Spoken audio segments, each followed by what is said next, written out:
Okay, speaking though of your YouTube, I want to talk about a series that you all did. I believe it was like 4 years ago or maybe even more, but it was about Young Swingers Week.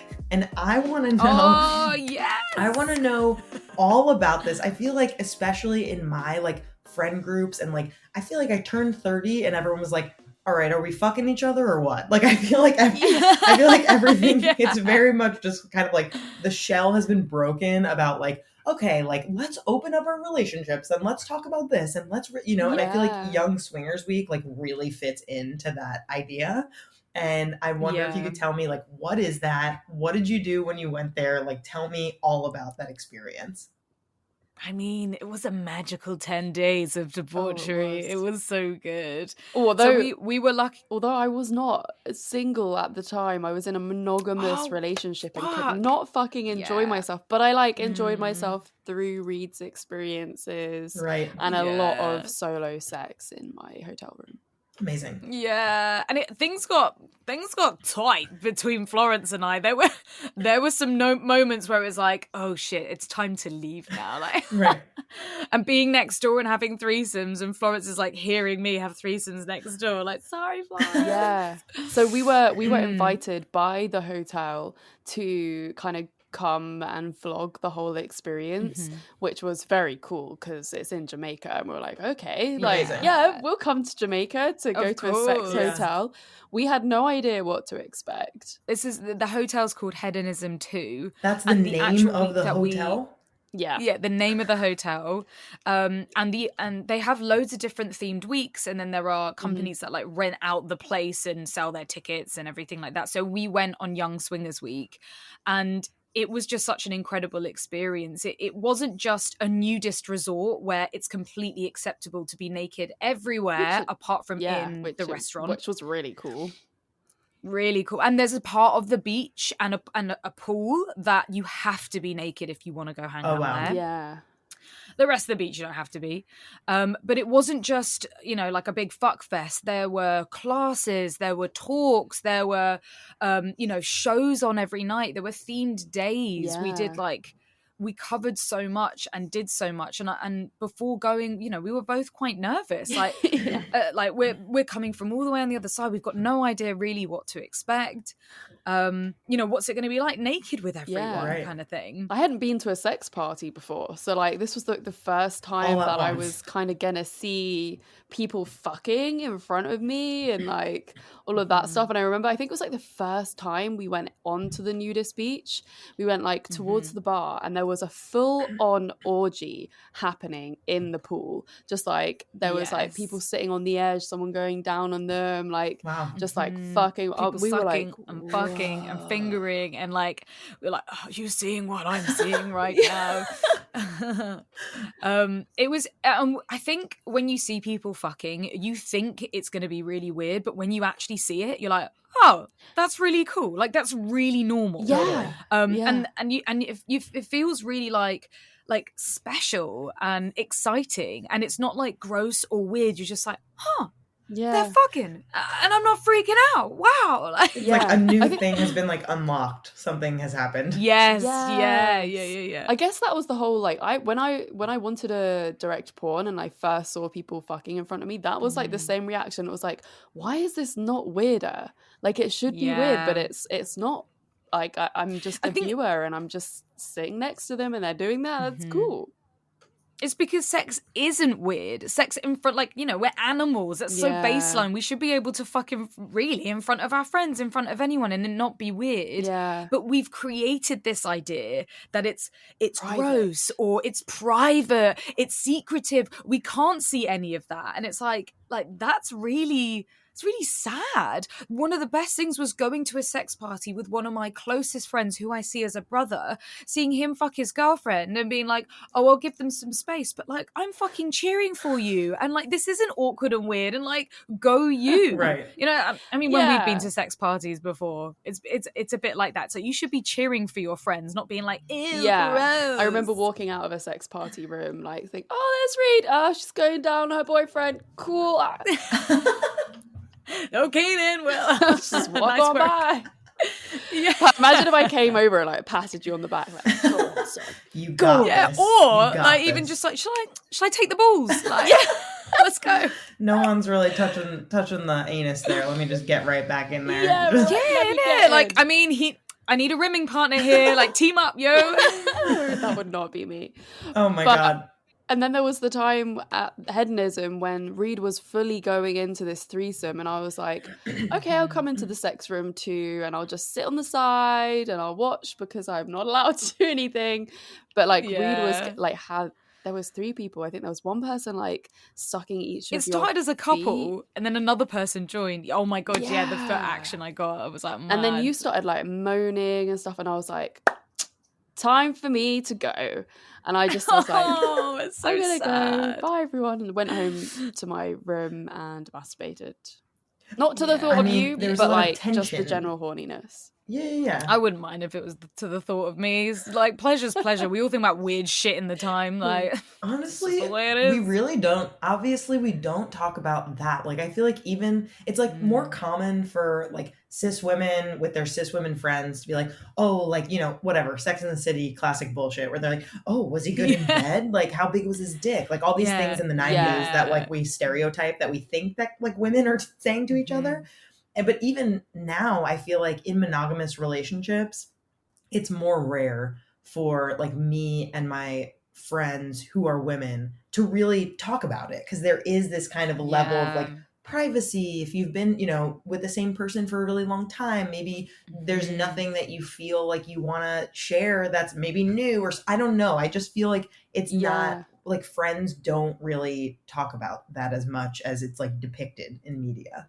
Yeah. Apart from us. Yeah, it's apart from you. Yeah, apart from us. I mean, this is why we connected, because we not only did we have less of a social barrier when it came to sex, but also we were so excited to learn more.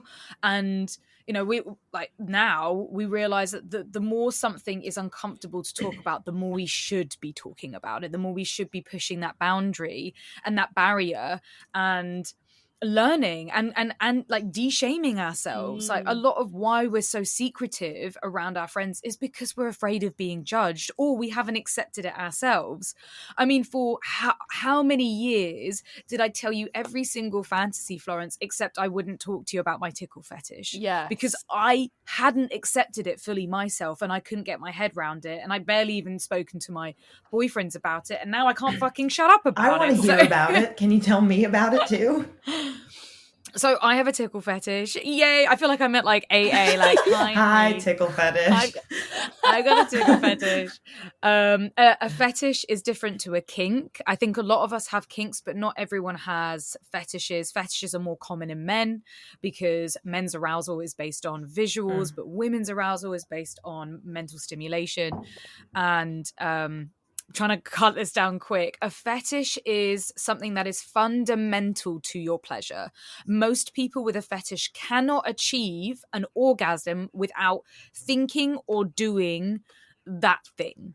So you can't control what fetish you have. You can't control what other people's fetishes are. It normally happens from a situation or a circumstance when you're younger that becomes an obsession and then turns into something sexual. So yeah, I have a tickle fetish. I can't figure out if it's a fetish or not, or if just like an extremely strong kink, bondage. And I'm also really into CNC, which is consensual, non-consensual play. But that all fits very neatly into my tickle fetish. And I'm actually hosting my tickle fetish party this Saturday. So I'm very excited. Exciting. I'm assuming that's in the UK, or is that international? Yeah, okay. that's in London. If anyone's going to be in London and wants to come along, find me on FetLife, where I normally post the events. And everyone is vetted to make sure everybody's safe, and like, you know, security questions. Like safety questions. And it's just like-minded tickle fetishes meeting each other, because when you have a fetish, there is so much shame and embarrassment around it, and you genuinely think you're the only one. You're just like, I can't even imagine other people feeling the same way. Until you learn to accept it within yourself, you're always going to feel weird or strange. Putting it on my dating profile changed my whole life, not just my sex life, but changed my whole life. And I'm just so much happier accepting that part of me. That's so wonderful. And also, I don't know if either of you have read the book, Arousing History of Sex by Rachel Feltman. If you haven't, highly recommend it. She uses like history and science to just talk about all of these aspects of sex and sexual health. And some of them are like really funny and silly and weird. And some of them are just like true and just good to know.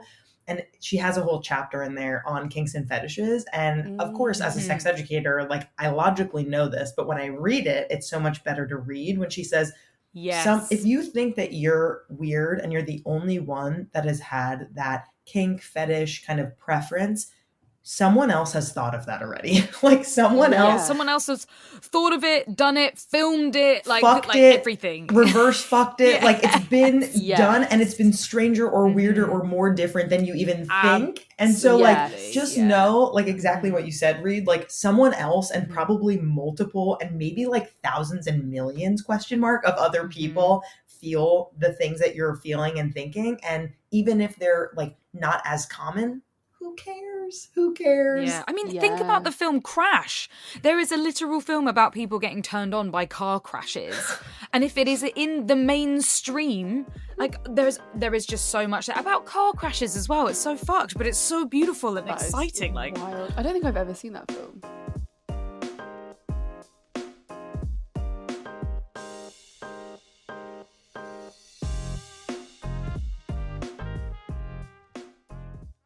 Not only are you so magnetic and so fantastic at public speaking, but you lead so many incredible workshops that have like real knowledge and power that you're like giving people, right? And so like it's like from sex ed trivia to oral sex to rideology, aka an erotic fitness class, right? Dedicated to building stamina, increasing confidence, and adding control to being on top. That's fucking brilliant. I've never heard of a class like that. So smart. And I would love for you to do like a mini oral sex 101 workshop for us right now for performing oral sex specifically on penises, right? I think like there are a lot of things that you could highlight here, but I'm just wondering, what do the listeners need to know that you can maybe share like a few tidbits here? And then what else would they really learn in depth in your workshop? Okay. Well, in both of my workshops, the oral sex on a penis is called lick, and oral sex on a vulva is called lip service. Because, why not? But oral sex is oral sex, oral technique is oral technique. And so we go over, in both of those classes, there is a workbook for both classes. We go over the anatomy of the genitals, the anatomy of the mouth, hand, and throat. We go over diet, hygiene, oral sex friendly positions, manual and oral stimulation of the genitals, and how to add sex toys to your oral sex game. So that's what we go over in the workshop. Wow. The biggest thing, I think the biggest takeaway is confidence and enthusiasm are the best things you can bring to your oral sex game. Oral sex is performance art. And I think the goal of oral sex is to make your partner feel delicious. Like that, I'm talking about delicious, like finger licking good. Like you want your partner to feel like you've been waiting all day to put your mouth between their legs, right? And sometimes we get in our head, specifically on penises, but in vulvas too. Like we get in our mind about, I need to, stroke the penis, cup the balls, do this, and so then it becomes sort of mechanical. And it becomes something you have to do, not something you get to do. And so to reframe and to kind of take the burden off of having to be great off top, I tell people oral sex is performance art, and performance art needs a theme song. So to add confidence to your game, the easiest thing you can do is think of a song that makes you feel sexy. Now, I do a lot of applied linguistics work in my work because words mean things, okay? So when we think sexy, a lot of people have never felt sexy in their lives because they define sexy as what other people can be, not what they can be. And that does a lot to our confidence, right? Comparison. So I prefer that people drill down on the word sexy. When we say sexy, what do we mean? When I say sexy, I mean confident, I mean beautiful, I mean powerful, I mean attractive, I mean desirable, I mean intelligent, funny, stylish, right? All of the things. And so when you can connect to yourself in other words that also mean sexy for you, you show up different. So get a song in your head that makes you feel like that. Like when you get dressed and you know your outfit is popping and you have a good hair day, like you just feel it. You walking down the street and that song that's in your head right then, perform oral sex to that song. Not only does it do something just energetically for you, it also gives you a rhythm to perform to, because the key to gag reflex control is breath control. So you have a rhythm now to perform to. Your breathing and all the things, your partner is now going to match your breathing and all the things, and the body rhythms will go together. You can hum into your partner's genitals, which adds a rumble and a vibration that feels amazing, adds layers to the pleasure. You can mouth some of the lyrics to the song into their body.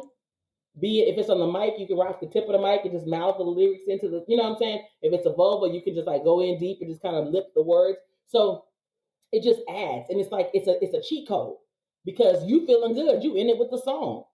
So now you rocking the mic to the song, or you rocking the headphones to the song, and humming and breathing, and your body. You should be performing oral sex with your entire body.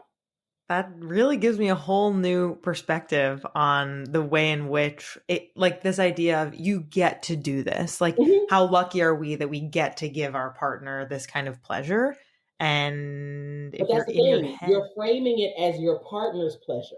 The way I teach, I frame it as the pleasure of the person performing. Totally. Because dudes be like, oh, that's right, you need to teach these women how to please their man. First of all, I'm not only teaching women how to suck dick. Anybody that want to learn how to suck dick can learn. Anyone can. I'm teaching a behavior. I'm teaching a sexual act. So anybody interested in sucking dick can come to this class. Anybody interested in riding dick can come to this class. Right. First of all. Secondly, I don't care about the person's pleasure that's receiving the oral sex. If you're not enjoying it, it doesn't matter.